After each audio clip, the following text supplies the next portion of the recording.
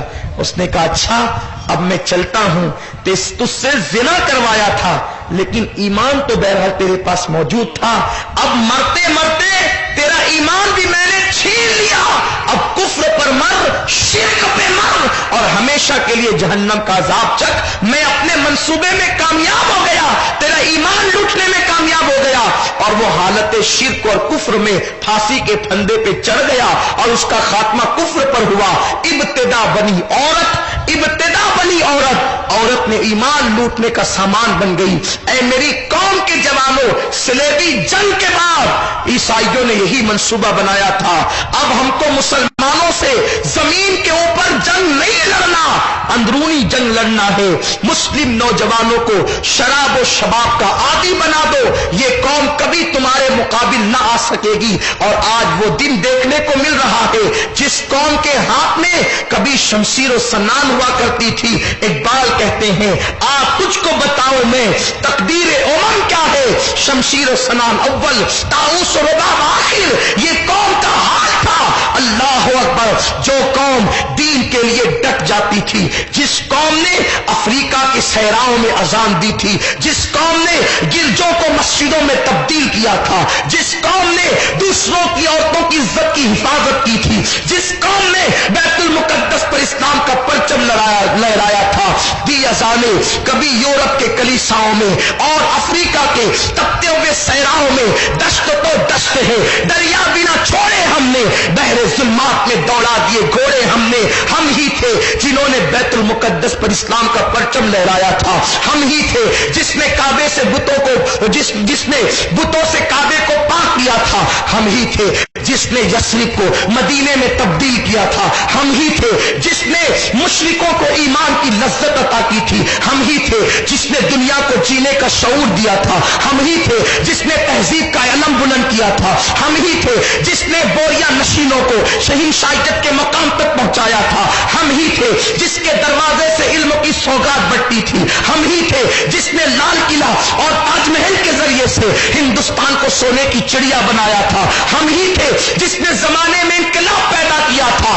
ہم یہ کب تک کرتے رہے؟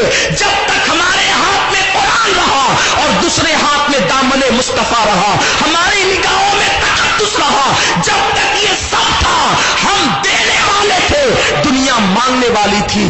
جس دن سے عیسائیوں نے ہمیں شراب و شباب کا عادی بنایا، اس دن کے بعد سے ہمارے ہاتھوں میں بھیک کا کٹورا ہے، ہماری بیٹیوں کی آبرو غیر محفوظ ہے، ہماری بچیوں کی آبرو غیر محفوظ ہے، ہماری مسجدیں خطرے میں ہیں، ہمارے مدارس ویران ویران ہے، مسجدیں ویران ویران ہے، مسجدیں مرثیہ خواہ ہیں۔ انہوں نے اپنے منصوبے پر مکمل عمل کیا اور آج ہم شراب و شباب کے عادی بن گئے۔ اسی لیے آج ہم انٹرنیٹ پر ہر وہ گندگی کر رہے ہیں جس کا ایک شریف اس انسان تصور نہیں کر سکتا۔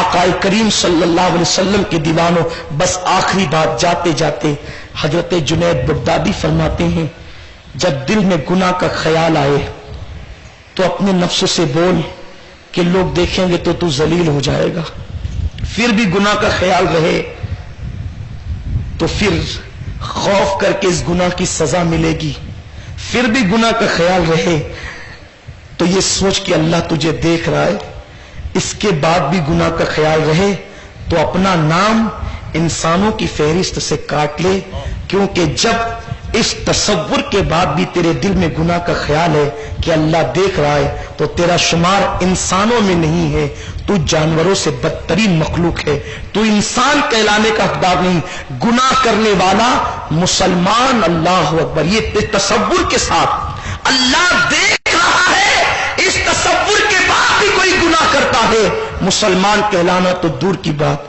وہ انسان کہلانے کا حقدار نہیں ہے. اس لیے آج کی اس محفل میں میں امید کرتا ہوں آپ سچی توبہ کریں گے، زندگی کو بدلیں گے، زندگی میں انقلاب پیدا کریں گے. سنی دعوت اسلامی کی طرف آؤ.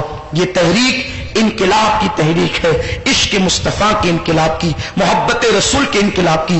اور تحریک سے جڑنے کا بہترین ذریعہ سنی دعوت اسلامی نے ماما بھانجا مسجد میں الحمدللہ ماما بھانجا گراؤنڈ کے قریب جو مسجد علی مرتضیٰ ہے، اس مسجد میں تربیتی کیمپ شروع کیا ہے. آپ آئیں، تربیت حاصل کریں اور سنی دعوت اسلامی کے رکن بن کر عشق رسول کے پیغام کو دنیا کے کونے کونے تک پہنچائیں. اللہ مجھے آپ سب کو توفیق عطا کرے. دعا کرتا ہوں جو باتیں میں نے کی ہے بھائیوں، میں نے آپ سے بعد میں کی ہے، پہلے اپنے آپ سے کی ہے. اس لیے کہ منبر پہ بیٹھ کر صالحین کی طرح گفتگو کرنا آسان ہے، لیکن مور ناچتا ہے، بڑا اچھا لگتا ہے، لیکن جب وہ اپنے پیروں کو دیکھتا ہے تو اسے دکھ ہوتا ہے. ہم بھی آپ میں سے ہیں. آپ دعا کریں کہ اللہ پہلے ہمیں بدل دے، ہماری زندگی میں پہلے انقلاب پیدا کرے، ورنہ خطابت کی گونج نے تو داد وصول کر لی ہے. میرے آقا فرماتے ہیں جہنم میری امت کے خطیبوں سے بھری جائے گی. آپ لوگ تو سن کے بدل جاتے ہیں، ہم لوگ کب بدلیں گے؟ اللہ کی بارگاہ میں عرض ہے اللہ پہلے ہمیں بدل دے، پہلے اللہ ہماری زندگیوں میں انقلاب پیدا کرے. اگر ہم بدل جائیں تو ہمیں تقریر کی ضرورت بھی نہ پڑے، چند جملے آپ کی زندگی میں انقلاب کے لیے کافی ہو جائیں. آؤ میری قوم کے جوانوں، آپ ہم سب اس وقت جوانی میں ہیں. اس وقت توبہ کی قبولیت کا وقت ہے. میں آپ سب کو توبہ کراتا ہوں، آپ سب دل کی گہرائیوں کے ساتھ توبہ کریں کہ آج سے پہلے جتنے جرائم ہوئے آج کے بعد نہیں کریں گے انشاءاللہ. پڑھیے استغفر اللہ استغفر اللہ استغفر اللہ ربی من کل ذنب واتوب الیہ. استغفر اللہ ربی من کل ذنب واتوب الیہ. استغفر اللہ ربی من کل ذنب واتوب الیہ. یا اللہ تو گواہ، مولا تو گواہ ہو جا، ہم نے تیرے حبیب کو وسیلہ بنا کر تیری بارگاہ میں توبہ کی ہے. اے اللہ ہماری توبہ کو قبول فرما لے، ہم سب کے گناہوں کو معاف فرما دے. مولا ہم سر کے بالوں سے لے کر پیر کے ناخن تک ہمارے جسم کا ایک ایک بال گناہوں میں ڈوبا ہوا ہے. مولا ہم نے لذت کے لیے گناہ تو کر لیا ہے، لیکن اس کے عذاب کو برداشت کرنے کی طاقت نہیں ہے. مولا تو 70 ماہوں سے زیادہ پیار کرتا ہے. اے اللہ تو اپنے بندوں سے بہت پیار کرتا ہے. مولا تجھے تیرے بندوں کی محبت کا واسطہ الہی سب کی مغفرت فرما دے، سب کے گناہوں کو معاف کر دے، سب کی بخشش فرما دے. آنکھوں کا جو غلط استعمال کیا، کانوں کا جو غلط استعمال کیا، زبان کا جو غلط استعمال کیا، میرے کریم سب کی بخشش کر دے. مولا جوان امت کا سرمایہ ہے، قوم کا سرمایہ ہے. اے اللہ یہ تیرے بندے بھولے بھالے، مولا جان بوجھ کر کوئی بھی گناہ نہیں کرتا. مولا تو جانتا، مولا یہ سیدھے سادے تیرے بندے، نفس ورگلاتا ہے، شیطان بہکاتا ہے، مولا یہ گناہ کرتے ہیں. اے اللہ تجھے تیری غیرت کا واسطہ دے کر عرض کرتے مولا ہم گناہ کرنا بھی چاہیں تو ایسا کرم کر دے کہ اپنی رحمت سے تو ہمیں گناہ سے بچا لے. گناہ کرنے کی ہمت ہی نہ ہو، گناہ کرنے کا حوصلہ ہی نہ ملے. یا اللہ ان سارے جوانوں کو علی اکبر کی جوانی عطا کر دے، ہم سب کو محمد بن قاسم کی جوانی عطا کر دے، ہمارے بازوؤں میں قوت حیدری عطا کر دے. یا اللہ ہمیں ایسا متقی بنا دے، ہمیں دیکھ کر لوگوں کو صحابہ کی زندگی یاد آ جائے، ہمیں دیکھ کر تیرے حبیب کی زندگی یاد آ جائے۔ مولا سنت و شریعت کا پابند بنا دے، نگاہوں میں حیا عطا کر دے، نگاہوں میں حیا عطا کر دے، نگاہوں میں حیا عطا کر دے۔ مولا یہ آنکھیں اتنی گندی ہو چکی ہیں، اب یہ آنکھیں تیرے حبیب کا دیدار قبر میں کیسے کرے گی؟ میرے کریم ان آنکھوں کو پاک کر دے، کچھ ایسا کر دے میرے کردگار آنکھوں میں، کچھ ایسا کر دے میرے کردگار آنکھوں میں ہمیشہ نقش رہے، روئے یار آنکھوں میں، وہ نور دے میرے پروردگار آنکھوں میں کہ جلوگر رہے، روح کی بہار آنکھوں میں۔ انہیں نہ دیکھا تو کس کام کی ہے یہ آنکھیں، انہیں نہ دیکھا تو کس کام کی ہے یہ آنکھیں، انہیں نہ دیکھا تو کس کام کی ہے یہ آنکھیں کہ دیکھنے کی ہے ساری بہار آنکھوں میں۔ مولا ہم وعدہ کرتے ہیں آج کے بعد انٹرنیٹ کا کبھی غلط استعمال نہیں کریں گے۔ مولا ہم وعدہ کرتے ہیں آج کے بعد موبائل کا غلط استعمال نہیں کریں گے۔ مولا میرے نوجوانوں کے دلوں کے اندر تیرا خوف پیدا کر دے، خشیت پیدا کر دے، ہمارے خون کے ایک ایک قطرے میں تیرا عشق اور تیرے حبیب کا عشق پیدا کر دے، ہمارے روحے روحے میں تیرا عشق اور تیرے حبیب کا عشق پیدا کر دے۔ مولا ہمارے دلوں میں تیرا خوف عطا کر دے، خشیت عطا کر دے، نیک بنا دے، بری تقدیر کو بھلی کر دے۔ یا اللہ مصیبتوں سے بچا لے، آفتوں سے بچا لے۔ یا اللہ جتنی اسلامی بہنیں ہیں سب کو کنیز فاطمہ بنا۔ یا اللہ اصلاح احوال کے لیے یہ باتیں عرض کی، جن بھائیوں نے انٹرنیٹ دیکھ دیکھ کر بیماریاں لے لی ہے ان بھائیوں کو شفا عطا کر دے، انہیں شفا عطا کر دے۔ یا اللہ تیرے حبیب کا صدقہ انہیں شفا عطا کر دے۔ مولا کرم فرما، ہماری آئندہ نسلوں کو گناہوں سے بچا لے، انٹرنیٹ کی تباہی سے بچا لے، مصیبتوں سے بچا لے۔ یا اللہ ہم سے وہ کام لے جس سے تو اور تیرے حبیب راضی ہو جائے۔ یا اللہ ہم سب پر کرم کی نظر فرما، جو مانگے وہ بھی عطا فرما، جو نہ مانگ سکے وہ بھی تیری شان کے لائق عطا فرما۔ یا رب بالمصطفیٰ بلغ مقاصدنا واغفر لنا ما مضى یا واسع الکرم۔ یا ایھا الذین آمنوا صلوا علیہ وسلموا تسلیما۔ اللهم صل على سيدنا ومولانا محمد معدن الجود والكرم وآله الكرام وابنه الكريم وأمته الكريمة يا أكرم الأكرمين وبارك وسلم صلاة وسلاما عليك يا جد الحسن والحسين، صلاة وسلاما عليك يا جد الغوث الثقلين، وأفوض أمري إلى الله إن الله بصير بالعباد برحمتك يا أرحم۔ صلاۃ والسلام کے لیے کھڑے ہو جائیں۔